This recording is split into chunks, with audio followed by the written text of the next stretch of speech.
अच्छे से, उम्मीद है कि ठीक होंगे। आज हमने जिस चीज़ के बारे में पढ़ना है वो हमारे पास क्या है, आइसोमॉर्फिज्म। तो आ जाते हैं जी, आइसोमॉर्फिज्म क्या होता है। तो आइसोमॉर्फिज्म असल में दो लफ्जों का मिलाप है। एक है हमारे पास आइसोस, ठीक है जी, और दूसरा जो वर्ड हमारे पास बनता है वो है हमारे पास मोर्फ। जो आइसोस हमारे पास होता है इसका मतलब होता है सेम, और जो मोर्फ हमारे पास होता है इसका मतलब होता है क्रिस्टल या स्ट्रक्चर, क्रिस्टल और स्ट्रक्चर। अब डेफिनेशन से, इनकी इसकी वर्डिंग से हमें पता लग रहा है इस चीज का कि भाई ऐसी चीज जिसके अंदर हमारे पास क्या हो, स्ट्रक्चर क्या हो, सेम हो। तो कहते हैं when two substance have same crystals structure are known as isomorphous. When two substance have same structure,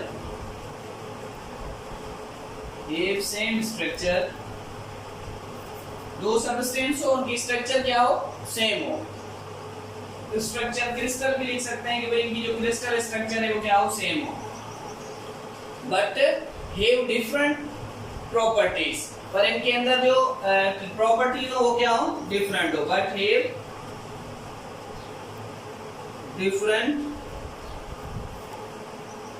physical and chemical properties, physical and chemical properties. Physical और केमिकल प्रॉपर्टीज इनकी क्या हो, डिफरेंट हो। अब किस तरह से, हमारे पास दो किस्म के क्रिस्टल होते हैं।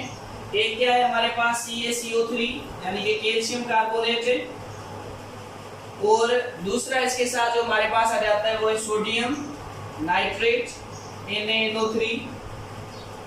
इन दोनों की जो हमारे पास स्ट्रक्चर बनती है वो सेम होती है, ट्राइगोनल स्ट्रक्चर होती है। तो हैं तो दोनों चीजें अलग, लेकिन स्ट्रक्चर दोनों की सेम है, trigonal crystals.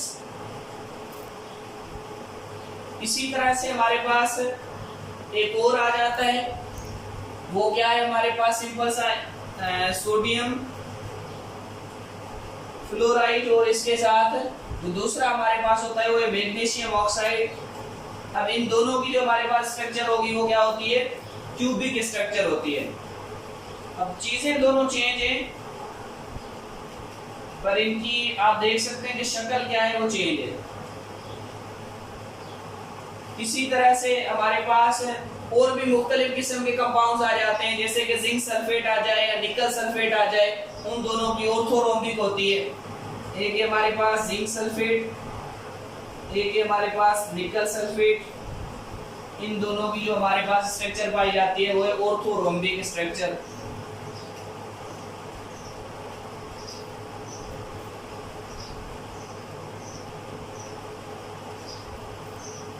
Orthorhombic structure of crystals. तो क्या हो रहा है, देखें हमारे पास ये चीजें दोनों चेंज है, ये अलग है वो अलग है, ये भी अलग और ये भी अलग, इसी तरह से ये भी अलग और ये भी अलग। इनकी फिजिकल और केमिकल प्रॉपर्टीज दोनों चेंज होती हैं, पर यहाँ पर क्या है, स्ट्रक्चर सेम है। तो इस पूरे प्रोसेस को हम लोग क्या कहेंगे, आइसोमॉर्फिज्म कहेंगे। ठीक है जी, तो हम यहाँ लिख सकते हैं that whole phenomena known as isomorphism.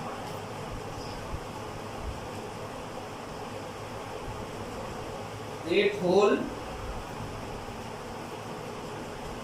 phenomenon known as isomorphism। अब इनकी थोड़ी सी प्रॉपर्टीज के बारे में पढ़ लेते हैं कि भाई इनके हमारे पास प्रॉपर्टीज क्या हैं। तो क्या होता है,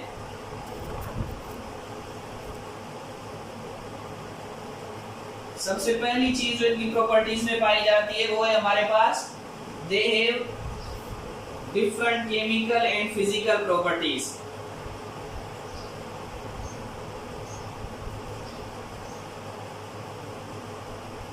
They have different physical and chemical properties. ये फिजिकल और केमिकल प्रॉपर्टीज क्या होती हैं? डिफरेंट होती हैं। They have same empirical formula,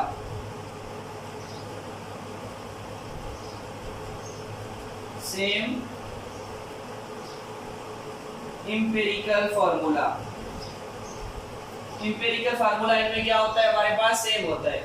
और जब ये किसी सॉल्यूशन के अंदर मिक्स हो जाते हैं, when they mix in a solution,